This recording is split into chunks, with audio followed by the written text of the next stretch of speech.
muito boa tarde a todos. Eu sou Yara Lemos e a partir deste momento você é o nosso convidado especial para mais esta edição do Papo CNS, que vai tratar de uma forma clara e direta dos assuntos que envolvem a saúde pública do país, os direitos e os deveres do cidadão brasileiro.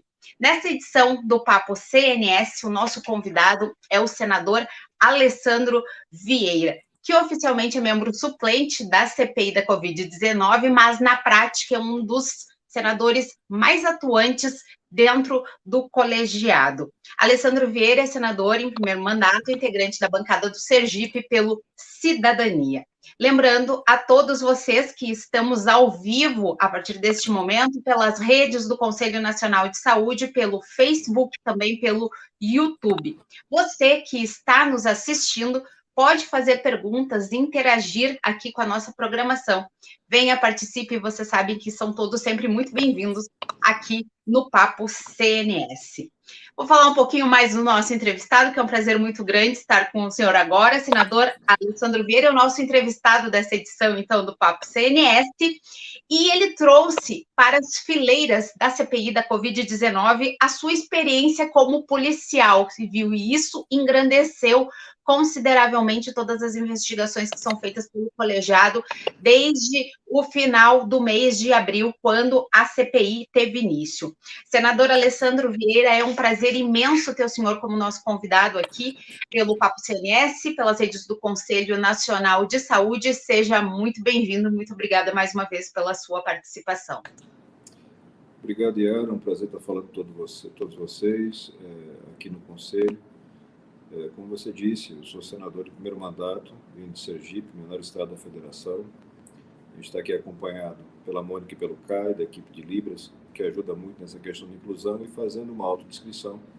Eu sou um homem branco de 46 anos, uso óculos, o cabelo está grisalho, mas continua devidamente na cabeça.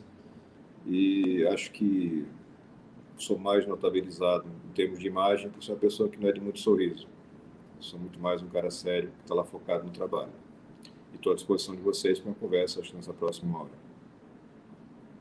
Isso aí. O senador fez a sua autodescrição, que é extremamente importante. Eu aproveito aqui para falar que nós estamos aqui com a tradução de Libras, com a presença da Mônica Azevedo e do Caio César, que começa essa tradução com o nosso programa. Obrigado pela presença de vocês, Caio e Mônica. Aproveito para me autodescrever. Também eu sou uma mulher branca, de cabelos cacheados pela altura do ombro, um pouquinho mais acima, uso óculos, tenho quase a idade do senador, mas o meu cabelo está pintado, então vamos às verdades, é por isso que não aparece o grisalho. Então, essa sou eu, Yara Lemos, aqui com vocês no papo, no comando do Papo CNS na tarde desta terça-feira, no qual nós vamos começar falando com CPI, não é, senador? O senhor foi o autor do requerimento que resultou no depoimento do líder do governo, Ricardo Barros, e que depois foi transformado em convocação, o que muda essa forma, não é? Ele não podia mais não comparecer à CPI. Mas o fato é que ele não respondeu todas as perguntas, a CPI terminou na 2 semanas de uma forma bastante tumultuada, como tem acontecido em alguns dias, e deixou no ar muitas dúvidas ainda. O seu filho de investigador aponta que o líder do governo, Ricardo Barros, ainda tem muitas coisas a explicar à CPI, senador Alessandro? O deputado Ricardo Barros é mencionado em escândalos, pelo menos desde a década de 90. É um cidadão que tem uma carreira longa na política e que ocupou, entre outras coisas, o cargo de ministro da Saúde. Como ministro da Saúde, ele fez contatos nessa área e existem indicativos do envolvimento dele ou da participação dele em esquemas de corrupção no setor da saúde pública.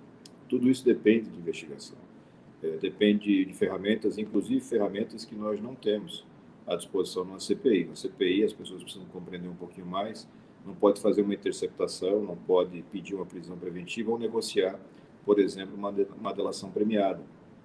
São ferramentas muito naturais em investigações de crime organizado. O que nós podemos fazer, estamos fazendo, são coleta de dados, depoimentos, e, ao final desse trabalho, a conjugação disso tudo em um relatório. Acredito que o Ricardo Barros deva retornar à CPI, a minha opinião é nesse sentido. Existem colegas que têm um receio de um embate mais midiático, de uma discussão, mas eu acho que a gente tem que cumprir a lei de forma absolutamente igual para todos. E se eu tenho um cidadão que é investigado, é relevante colher a versão dele sobre os fatos. Então, ainda temos essas dúvidas a serem esclarecidas. Senador, o senhor e outros integrantes da CPI têm apontado esses vários indícios de corrupção em casos pontuais que vão exigir esse trabalho adicional, como o senhor mesmo falou, que há coisas em que a CPI não tem como atuar, situações que a CPI fica de mãos atadas porque não cabe a ela. O senhor acredita que essas investigações elas vão ter continuidade posteriormente, porque o relatório da CPI já está com a programação para ser entregue agora na a partir da terceira semana de setembro, e depois disso, o que a população vai esperar dessas investigações? Dá para acreditar que elas vão seguir? Bom, primeiro a CPI tem prazo até o início de novembro. Existe uma intenção de antecipação, mas eu tenho sempre feito um alerta, isso é fruto da experiência no trabalho de investigação, que os fatos é que comandam. Então, quando surgem fatos novos, naturalmente esse prazo vai acabar um pouco mais esticado, apesar do esforço do relator, o senador Renan Calheiros. Então, eu acredito que essas últimas notícias que envolvem a empresa VTC Log, uma convocação que foi votada, aprovada hoje, da advogada Karina Cufa, que, entre outras coisas, atende ao presidente da República e à sua família. Tudo isso provavelmente vai demandar um pouco mais de tempo de análise para que você possa fazer um trabalho sério. Né? A gente não tem como firmar esses dados. Encerrado o trabalho da CPI, ela gera um relatório e a própria legislação que rege as CPIs estabelece um prazo para que as autoridades que vão receber esse relatório se manifestem. Então, o Procurador-Geral da República, por exemplo, se a gente vai falando de pessoas que têm privilégio da prerrogativa de foro, ele não pode simplesmente engavetar o relatório, ele vai ter que se manifestar sobre o relatório no prazo de 30 dias. E aí o natural, na minha visão, é que alguns pontos do relatório já permitam denúncia. Então, aquilo que já está aprovado, já está bem desenhado, a gente imagina que permite uma denúncia, o início de um processo civil, criminal, administrativo, e outros não, outros vão precisar de aprofundamento, particularmente na seara do crime comum e, especificamente falando, corrupção, lavagem de dinheiro, que são crimes que exigem um trabalho um pouco mais prolongado e com mais ferramentas do que a CPI tem.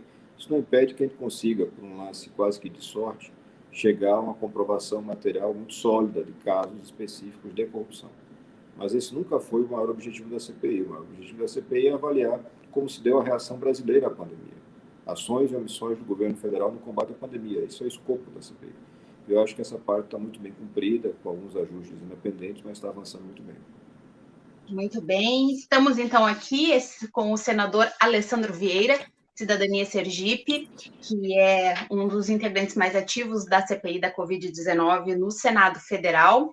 Lembrando que eu sou Yara Lemos e esse é o Papo CNS, ao vivo pelos meios do Conselho Nacional de Saúde, no qual você pode participar enviando a sua pergunta, a sua manifestação. Seja bem-vindo aí conosco, não é? Senador, o senhor falou agora, não é, que a CPI tem como objetivo mostrar essa inércia do governo, não é? Também diante de toda essa situação pandêmica que o Brasil se encontra. Alguns integrantes da CPI, o senhor se inclui nesse grupo, consideram que já há elementos suficientes para uma criminalização, para um indiciamento do presidente da República, Jair Bolsonaro. De que forma o presidente deixou de agir para evitar tantas mortes no Brasil, que já são aí mais de 600 mil mortos devido à pandemia que está em curso desde o ano passado? Quando a gente começa a CPI, a gente faz algumas perguntas básicas de início de investigação. Qual é o alcance da pandemia e o que o Brasil poderia ter feito e não fez? Por que isso aconteceu? E é muito claro que o Brasil fez uma escolha política, essa escolha tem a participação direta, definitiva, decisiva do presidente da República, Jair Bolsonaro, no sentido de não comprar as vacinas na velocidade e na urgência do que os outros países, da forma como os outros países se comportavam, e retardar ou dificultar a realização de um programa grande, uma grande campanha de comunicação, esclarecimento. A doutora Franciele, que foi coordenadora nacional do PNI, o Plano Nacional de Imunização, foi muito clara ao explicar que as duas ferramentas que uma boa política pública de combate a uma pandemia exige são vacinas na quantidade necessária, na velocidade necessária e informação. Um programa de comunicação, uma grande campanha de esclarecimento, como a gente historicamente sempre teve. Todo mundo, enfim, aqui cresceu vendo as campanhas do Zé Gotinha, as campanhas pela vacinação da polio, enfim, tudo aquilo que sempre funcionou muito bem no Brasil. A expectativa, a gente ouvindo especialistas de fora do Brasil, a expectativa que existia no mundo era de que o Brasil reagisse melhor do que a média no sofrimento com a pandemia. Porque nós temos algumas vantagens estratégicas que outros países não têm. A nossa população ainda é relativamente jovem, nós temos o Sistema Único de Saúde, ou seja, o atendimento de portas abertas, que nenhum país do nosso tamanho tem. Nós temos um histórico de campanhas de vacinação muito relevante e nós temos um parque tecnológico razoável. Nós jogamos tudo isso fora em prol de teorias conspiratórias amalucadas, de um grupo de assessoramento paralelo que se ligou ao presidente da República e distorceu, e continua distorcendo, praticamente tudo que se produziu na ciência de combate à pandemia. As consequências são dramáticas. Quando você faz um cálculo específico, e vários profissionais fizeram esse tipo de cálculo, o que chamou mais atenção foi o feito pelo professor Pedro Alau, da Universidade Federal de Pelotas, e você compara a média de mortalidade do mundo e a brasileira, você chega à noção de que alguma coisa em torno de 300 mil pessoas morreram porque estavam no Brasil. Se estivesse em qualquer outro país, teria uma média de sobrevivência muito melhor. Isso é dramático do ponto de vista de saúde pública e a consequência direta de equívocos, não só de omissão, mas de ação propriamente dita. Tem que lembrar que esse governo, por muito tempo, defendeu remédios ineficazes, fez compras e direcionamento de compras para fornecedores que não eram aqueles mais reconhecidos e retardou dolosamente a compra de vacinas dos grandes fornecedores globais. A consequência está aí. A gente, mesmo com todos esses percalços, começa a ter uma velocidade maior de vacinação, mas já tem uma pandemia descontrolada, já tem uma contaminação elevada, o surgimento constante de novas variáveis, novas variantes do vírus, porque é uma consequência da contaminação acelerada. Então, quanto mais gente pegando a doença, maior o risco de surgir uma nova forma desse vírus, e formas como a Delta, que hoje, enfim, aterroriza o mundo, e que já tem a primeira morte acontecida hoje no estado de São Paulo, um cidadão, uma senhora, na verdade, contaminada pela variante Delta, que superou a resistência das vacinas e gerou esse caso. Israel é um exemplo disso. Então, essas falhas todas apontam para Jair Bolsonaro e exigem uma responsabilização. Esperamos que os responsáveis possam ser punidos, não é? Senador, nós estamos ao vivo, não é? Eu recebi disso pelas redes do Conselho Nacional de Saúde. Temos a participação aqui do presidente do Conselho Nacional de Saúde, Fernando Pigato. Parabéns ao trabalho da CPI, em especial ao senador Alessandro Vieira e demais senadores e senadoras que apontam o genocídio e demais crimes cometidos pelo governo federal.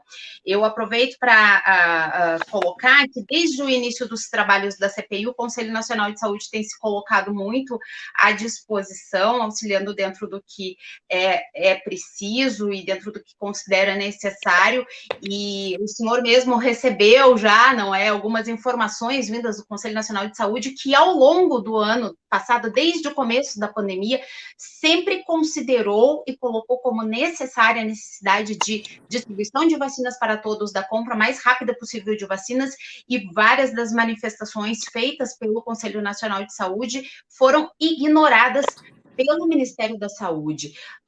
Como é que o senhor avalia isso, senador, essa questão de que mesmo um órgão tão ligado à saúde, tão em defesa do Sistema Único de Saúde, ter sido ignorado pelo Ministério da Saúde nesse momento? É muito grave e é um reflexo daquilo que esse governo, o governo Bolsonaro, faz em praticamente todas as áreas. Ele ignorou ou desconstituiu os conselhos de participação da sociedade na gestão. E o prejuízo é muito grande. Você tem a clareza de que o Brasil tinha um aparato de pessoal e de material, de equipamentos, para dar um combate à pandemia muito mais eficiente do que teve na realidade. E isso se dá porque você ignora o conhecimento técnico, você ignora os conselhos, ignora a sociedade, adota soluções paridas por figuras no quase submundo do pensamento das redes sociais. Você passa a confrontar de forma reiterada tudo aquilo que vem da ciência, e o presidente diretamente faz isso e continua fazendo isso. Ele continua falando bobagens, por exemplo, com relação ao uso de máscaras, com relação ao uso de vacinas. Não é admissível, é uma coisa profundamente criminosa.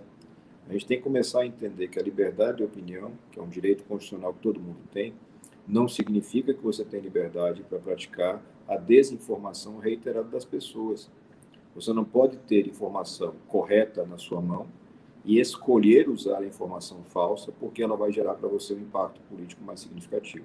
O presidente fez isso em vários momentos, um deles muito marcante, quando ele escolhe usar um suposto relatório do TCU, que na verdade nunca foi um relatório, ele sabia que não era um relatório, mas ele usa para tentar atribuir a prefeitos e governadores uma fraude no número de mortos.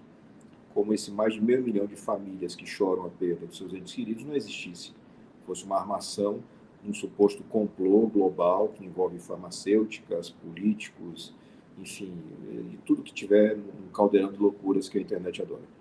É uma verdade paralela que se cria e que nós, como imprensa, vocês, como políticos responsáveis, têm essa necessidade de ficar sempre provando a verdade, sempre mostrando que o que estão dizendo é verdadeiro, subsidiados por fatos, por provas, documentos, porque hoje o que a gente sente é uma realidade paralela no país, e isso tudo leva a esse caos maior. Aproveito para entrar um pouquinho, senador, na questão dessa crise instituída de ataques. Vocês são alvo de ataques constantemente por apoiadores do governo.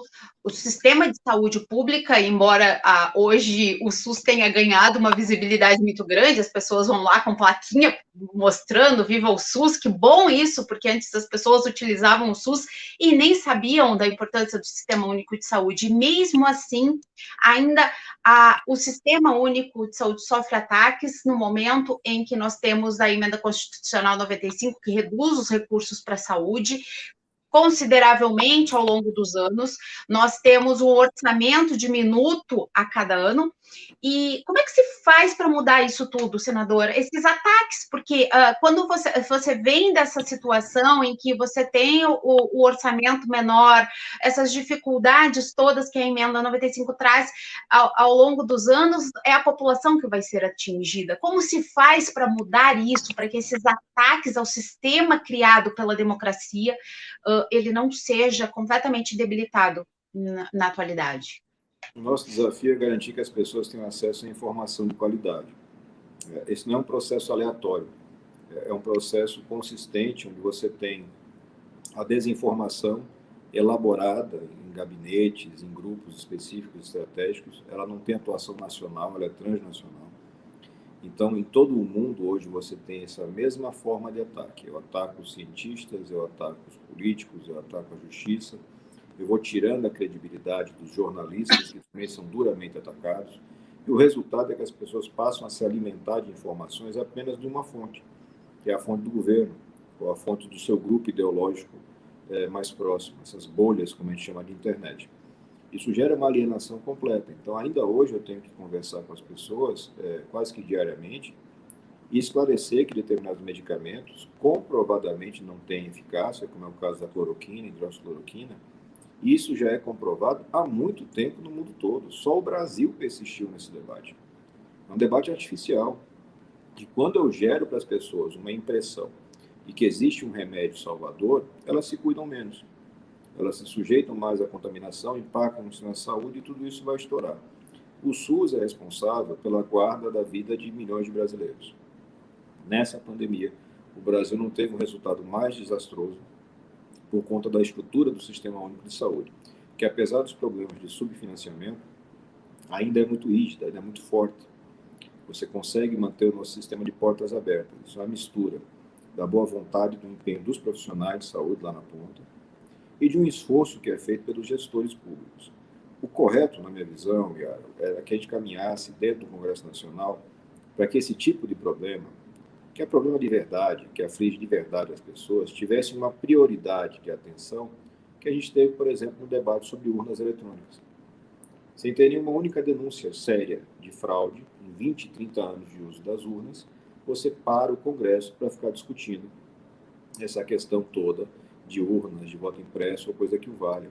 Daqui a pouco a gente começa a discutir porte de arma, daqui a pouco a gente começa a discutir enfim, alguma coisa ideológica relacionada a escolas.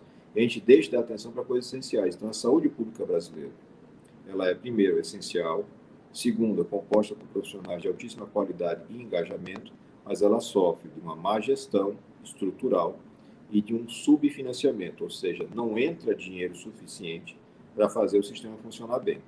E funcionar bem E o o pouco sistema... que entra é possível fazer uma diferença, né, senador? Então, por isso que quando há escoamentos de recursos, como nós vemos hoje, no caso que a CPI investiga, por exemplo, da VTC Log, a própria outra empresa responsável pela compra das vacinas, queria comprar, aí você vê que são recursos que poderiam fazer tanta diferença no Sistema Único de Saúde, um leito a mais, um respirador a mais, evitar casos como aconteceu no Amazonas, de pessoas morrerem sufocadas sem oxigênio, não é? Então, as pessoas podem aprender a ver isso, não é? De uma forma mais real mesmo.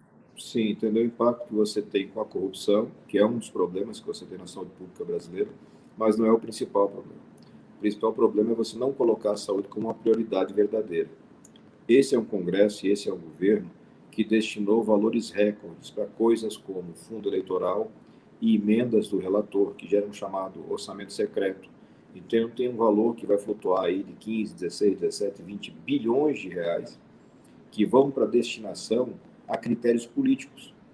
Então, aquilo que é técnico, que é racional, o que um país precisa para se estruturar e avançar como nação? Eu preciso de educação de qualidade, eu preciso de saúde de qualidade. É ponto básico para que as pessoas tenham estabilidade e possam progredir na vida. E aí, dentro disso, claro, você tem todas as medidas de ajuste econômico, de estruturação, oportunidade de emprego. Mas sem educação e sem saúde, onde é que eu vou chegar? E o Brasil verdadeiramente não dá prioridade para isso. É só ver o número de iniciativas legislativas, o número de ações de governos. É muito pouco aquilo que você cuida da saúde, porque a má gestão gera um falso dado, que economistas, às vezes, longe das melhores intenções, interpretam como gasto demais e tenho pouco resultado. Essa expressão é totalmente falsa. Eu não gasto o suficiente e tenho resultados abaixo do desejável porque eu não tenho qualidade na gestão. E qualidade da gestão, quem faz não é a enfermeira, o médico, o técnico, o fisioterapeuta lá na ponta, não. Quem faz é o político eleito no primeiro momento, que é, na verdade, quem faz todas as escolhas de destinação de recursos e que garante que esse recurso chegue. Então, quando você soma essa falha de escolha com a corrupção, você tem aí uma receita para chegar no estágio atual do Brasil. É bom que as pessoas lembrem disso, porque as eleições estão batendo na porta de novo, não é? A cada 2 anos. A cada então... 2 anos nós temos a oportunidade de mudar. Exato. As pessoas têm que lembrar disso. Lembrando a vocês, aproveitando o verbo, que este é o Papo CNS pelas redes do Conselho Nacional de Saúde. Eu nem falei, senador, que o senhor também é lá da minha terra, no Rio Grande do Sul. Eu fiz até um chimarrão em sua homenagem aqui, já que a gente não pode mais compartilhar o chimarrão, não é? Para lembrar isso aí para os nossos ouvintes. Você, nosso convidado, pode participar, mande sua pergunta, mande seu questionamento ao vivo aqui pelas redes do Conselho. Eu aproveito para falar aqui que a Miriam Cruz está aqui conosco, desejando boa tarde a todos, dando parabéns ao Conselho e ao senador. Parabéns ao senador Alessandro Vieira e demais senadores também pelo trabalho dentro da CPI. Essa CPI da Covid, senador, ela ganhou uma proporção inigualável dentro do Senado Federal, porque nós vimos de algumas outras CPIs, talvez lá adiante se lembre de uma CPI tão badalada quanto, ou nem isso, porque agora as pessoas em casa, por conta da pandemia, fechadas, a CPI da Covid tem um caráter de novela, as pessoas ficam esperando as cenas do próximo capítulo, o que vai trazer de novo, qual é o novo documento, essa espetacularização da notícia da CPI, ela é positiva ou vocês têm que sentar o pezinho no chão também e pensar, não, nós não somos estrelas políticas aqui, estamos para fazer um trabalho. Como é que vocês equilibram isso, senador, na prática? Bom, a gente tem, primeiro de tudo, uma compreensão de que o alcance que a CPI ganhou é muito positivo sob o ponto de vista da democracia. As pessoas passaram a prestar mais atenção em coisas como destinação de verbas no orçamento, quais são as possibilidades de fiscalização que você tem e como o seu parlamentar se posiciona num momento tão grave. Mas tem sempre um risco, esse risco é potencializado pela característica natural do político, que é de você tentar transformar isso tudo num palanque eleitoral constante. Então, o cidadão que tem os 15 minutos para perguntar e ele não pergunta nada, ele faz um discurso de 15 minutos para deixar gravado para sua rede social. Isso prejudica o trabalho. Mas acho que ao longo do tempo, como a CPI trata de fatos tão graves, mesmo os parlamentares assim, um pouco mais antigos, que têm mais essa pegada da fala publicitária, eles se ajustaram. Então, eu vejo hoje vários colegas que não têm a formação jurídica, que não têm a formação na área de investigação, mas que se esforçam, fazem o dever de casa muito bem feito. Então, a senadora Simone Tebet, por exemplo, tem feito um trabalho muito bom, ela, Elisiane. E você veja, as mulheres não estavam nem inseridas na CPI. Não tinha nenhum membro da CPI, titular ou suplente. É uma grande falha por parte dos parlamentares que deixaram a bancada feminina de fora, oficialmente, da CPI. É uma escolha dos partidos, não é uma coisa votada. Cada partido indica. O que é mais complicado ainda, porque quando nós temos cota partidária, você deixar as mulheres de fora é mais algo para o eleitor lembrar, não é? E fazer a diferença. E lembrar que isso não foi natural, elas conquistaram esse espaço. Nas primeiras reuniões, elas participaram, elas brigaram e conseguiram um espaço e hoje se destacam, justamente por um trabalho muito organizado, de preparar a documentação, de estudar bem o que vai fazer e fazer boas perguntas. Então, acho que a gente está também mudando um pouco a forma de interagir com esse tipo de situação. Eu já falei algumas vezes, o Congresso tem que preparar equipes técnicas para esse tipo de trabalho, porque o parlamentar ele é eleito para representar seu Estado, no caso do senador, ou representar o seu eleitor, no caso do deputado federal, mas ele tem papel de legislar e de fiscalizar. Isso é constitucional. E como é que eu fiscalizo se eu não tenho um aparato técnico e se eu não tenho preparação para isso? Então, acho que a gente tem que dar alguns passos para melhorar. Então, a Câmara dos Deputados recentemente tem uma iniciativa muito boa, que é a Comissão de Fiscalização Externa. É a comissão que está justamente mostrando as várias falhas que você tem no Ministério da Educação. E aqui, pela CPI, agora a gente começa a impulsionar isso. Eu espero que o senador Rodrigo Pacheco, que é o presidente da Casa, faça esse ajuste de equipes. A gente tem recursos mais do que suficientes para montar um corpo técnico preparado para auxiliar em situações como essa, que tendem a se repetir. A gente vai ter um parlamento mais fiscalizador, eu acredito, nos próximos anos. Com certeza. Falando aqui, a Serlene Macuxi. Lembrando aqui, mulheres presentes e batendo palma, realmente o senador tocou num ponto extremamente importante e fez a diferença nesse colegiado, que é a participação das mulheres, que estão ali todos os dias ali marcando presença, fazendo perguntas. Elas não conseguem, ter acesso à documentação toda, porque não são integrantes oficiais da CPI da Covid-19, mas fazendo as investigações paralelas delas, elas conseguiram trazer fatos novos que corroboraram extremamente para o andamento das investigações. Este conosco é o senador Alessandro Vieira, do Cidadania de Sergipe, integrante da CPI da Covid-19, que estamos aqui conversando sobre a CPI e sobre outros assuntos políticos que envolvem a saúde pública do país no Papo CNS dessa terça-feira. Senador, o senhor falou, a gente estava falando da questão do palanque, não é, da CPI, dessa importância que vocês tiveram do papel político de acompanhamento, de legislar, acompanhar e investigar, que muitas vezes o cidadão eleitor não lembra disso depois de votar. Nós tivemos ontem a divulgação da sua colocação como uma possível terceira via nas próximas eleições. Não estaria também o senhor fazendo uma pontinha nesse palanque, senador, já que o senhor está com uma visibilidade extremamente grande, que eu digo não é de hoje, vem de antes da CPI, senador, o trabalho seu não é de agora, vamos deixar bastante claro isso. Mas também, essa situação não entra aí, senador, um pouquinho? Você aproveita, claro, uma visibilidade, essa visibilidade aumenta com a CPI. Mas basta avaliar o trabalho que é feito e conferir que não vai ter nada de conotação eleitoral ou eleitoreira. Nenhum pedido ou posicionamento apresentou essa característica. Pelo contrário, eu costumo ser aquele que fala menos e sempre de forma muito objetiva e focada no trabalho que está sendo realizado. Com relação a essa questão de pré-candidatura à presidência da República, eu entendo que existe uma subrepresentação. Acho que tem muito brasileiro, muita brasileira que não está representado pelos nomes que estão postos hoje na corrida. E isso acontece porque tem várias bandeiras que não são verbalizadas pelos chamados pré-candidatos, e aí, inclusive, o próprio presidente da República, que é desde o primeiro dia um candidato, um pré-candidato à reeleição. Eu não quero, com todo respeito a quem pensa diferente, eu não me sinto representado com o retorno do ex-presidente Lula e não me sinto representado com a permanência de Bolsonaro. Então, pelo que eu aprendi na vida, se você não está satisfeito com uma situação, você tem que sair da cadeira e tentar mudar. Ficar reclamando só no grupo do WhatsApp não resolve nada. Eu tenho hoje uma posição, por conta dessa caminhada, que me permite fazer esse movimento.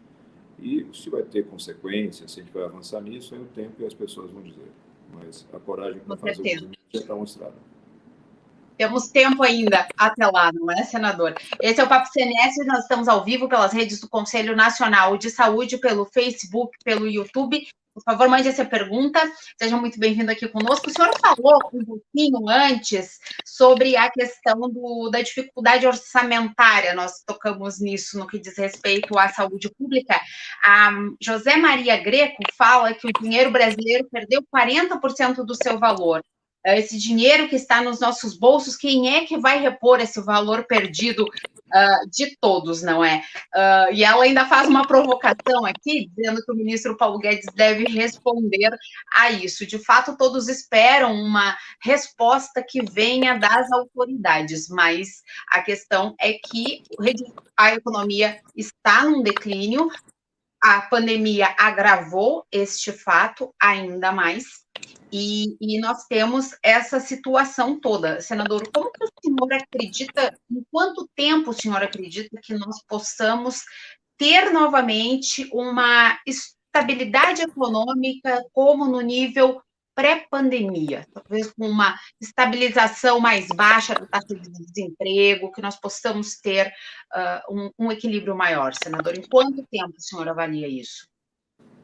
É impossível fazer uma previsão tão concreta quando você não tem uma definição na política pública para sair da pandemia, da crise causada, econômica e social causada pela pandemia. O governo federal não tem.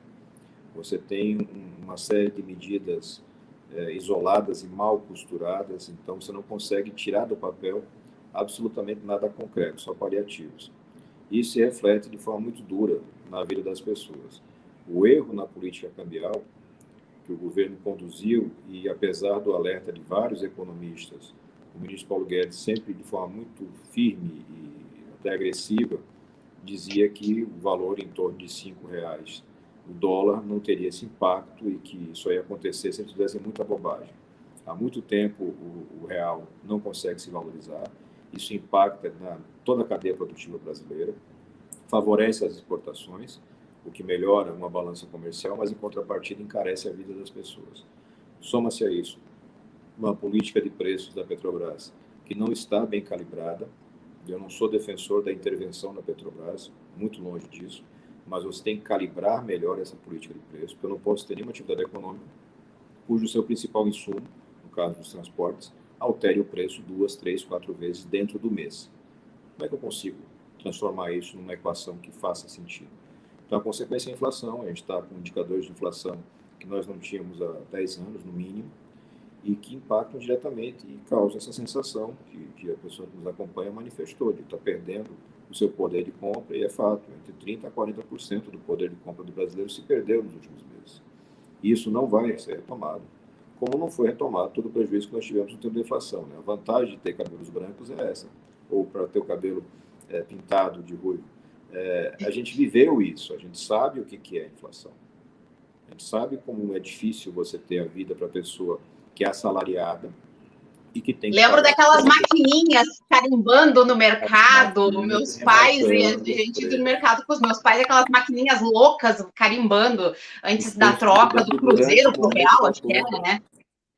Os preços mudavam durante o período da compra. Você estava comprando e o preço ia mudando ao longo daquilo ali.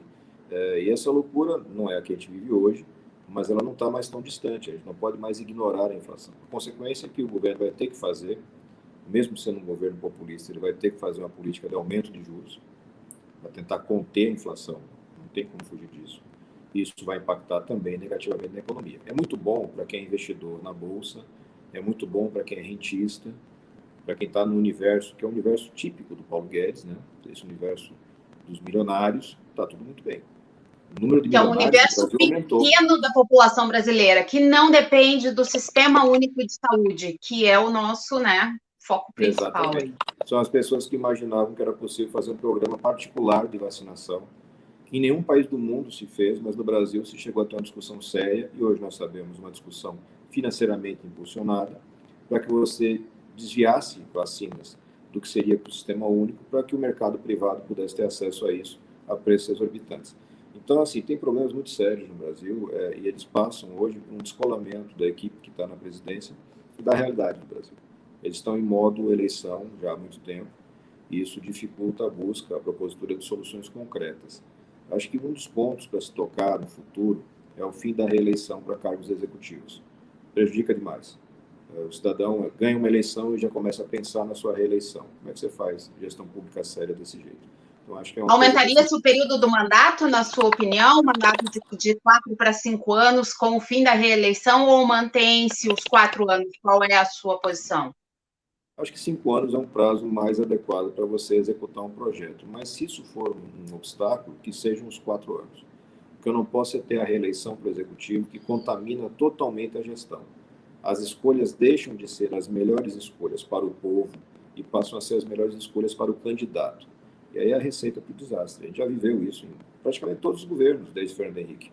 Né? Você tem claramente a tomada de decisão pensando na reeleição, e aí você tem caos no segundo mandato do Fernando Henrique, você tem no do Lula, você tem um desastre completo no da Dilma, que acaba com o impeachment, e agora aqui com o Bolsonaro, a gente vai nesse mesmo roteiro. Todas as propostas que a equipe econômica vem apresentando, de alguma forma tentam driblar o teto de gastos e romper a estabilidade fiscal que nós temos, ainda muito precária, mas temos.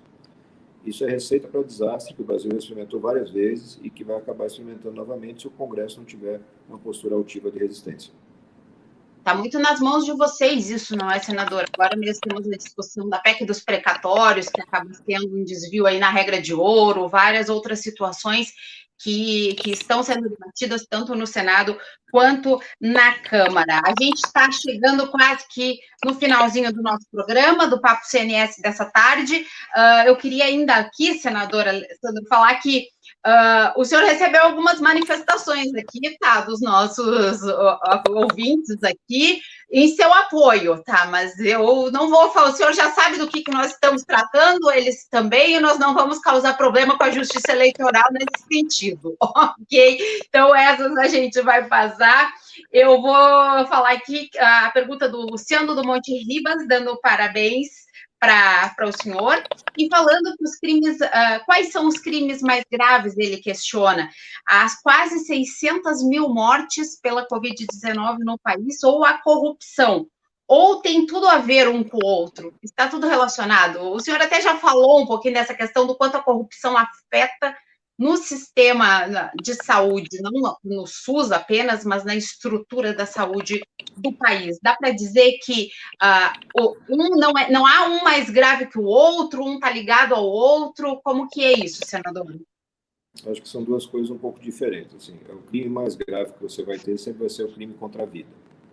Então, esse prejuízo que nós tivemos no Brasil, de centenas de milhares de pessoas que perderam suas vidas, e digo mais, milhões que se contaminaram e que não teriam se contaminado se tivesse uma política bem executada, séria e responsável, esse é o maior crime. Mas a corrupção se conecta, sim, pelo menos parcialmente, a isso daí. A corrupção, normalmente, é o que garante que cheguem no poder e permaneçam no poder agentes públicos que não tomam as melhores decisões. Isso é muito claro. Esses esquemas de corrupção que nós estamos apurando do Ministério da Saúde, eles não são criação deste governo. São empresas e são agentes que já atuavam em governos anteriores, que só mudaram a forma de abordagem. Então, hoje, eles procuram pessoas vinculadas a determinados segmentos evangélicos, procuram pessoas vinculadas a oficiais da reserva, como meio de acesso aos tomadores de decisão. Mas um shopping aqui, outro ali, para que a coisa tome um empurrãozinho ali na hora que o recurso público está em jogo. É extremamente grave. A gente tem aqui personagens que estiveram envolvidos no chamado mensalão mineiro, quer dizer, é década de 90, do século passado.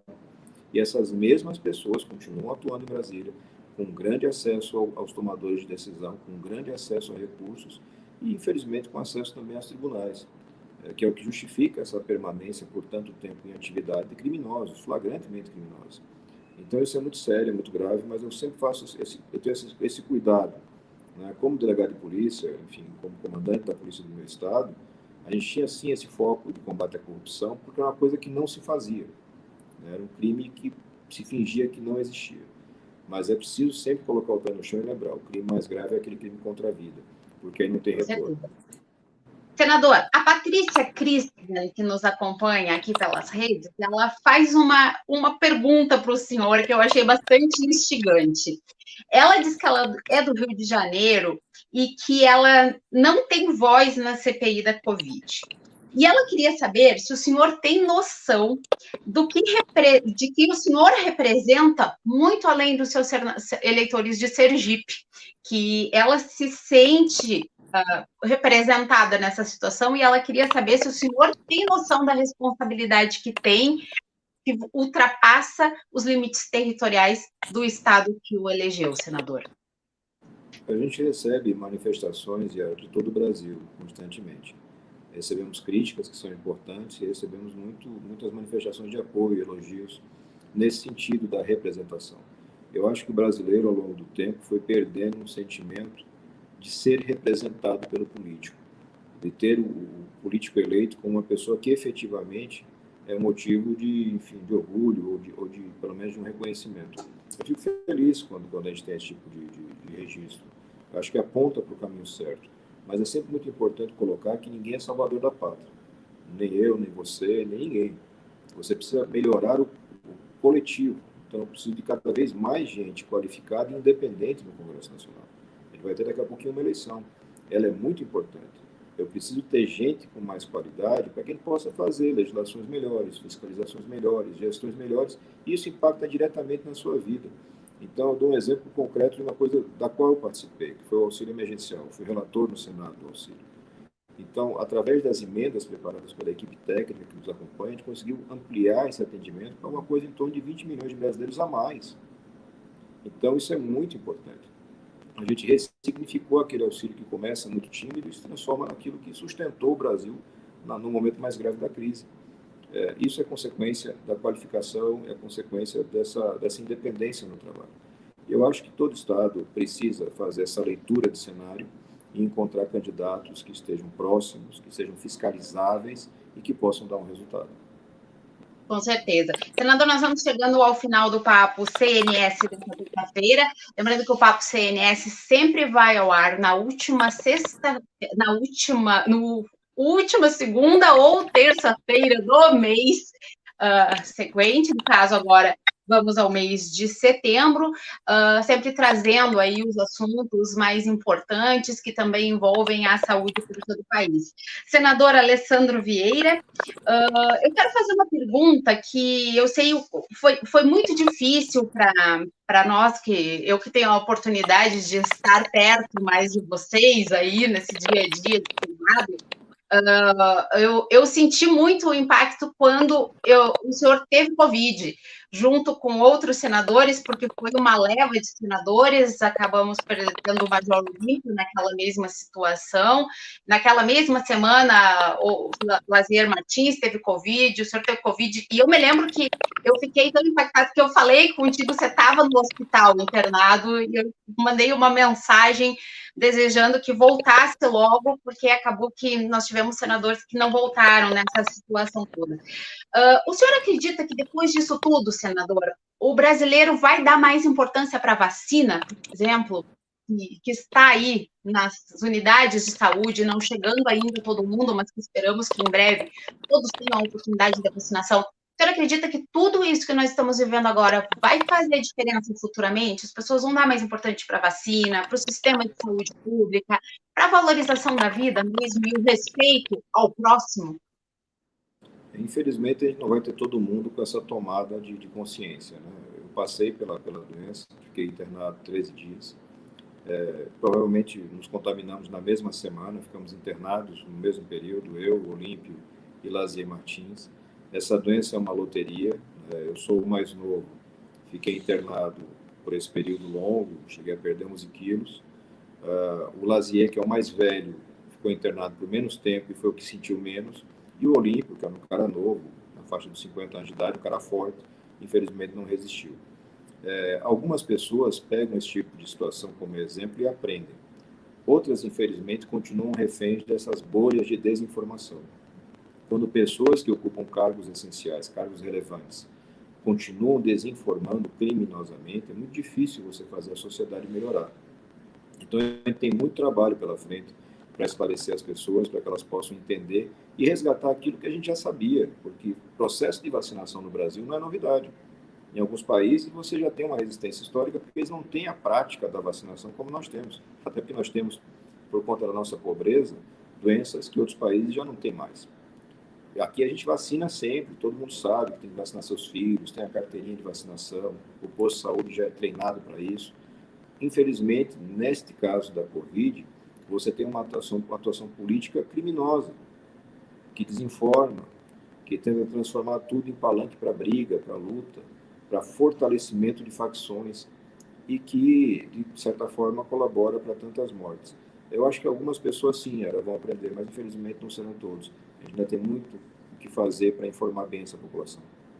Com certeza. Senador Alessandro Vieira, quero muito lhe agradecer pela sua participação na edição do mês de agosto do Papo CNS, que foi ao vivo pelas redes do Conselho Nacional de Saúde. A gente vai estar aí acompanhando os dias finais da CPI da Covid, a atuação de vocês e acreditando que possamos ter posições aí futuras e melhoras, principalmente para a saúde pública do país. A sua assessoria já está aqui cortando tempo e eu não quero briga com ela, senador, então eu sei que o senhor tem um compromisso.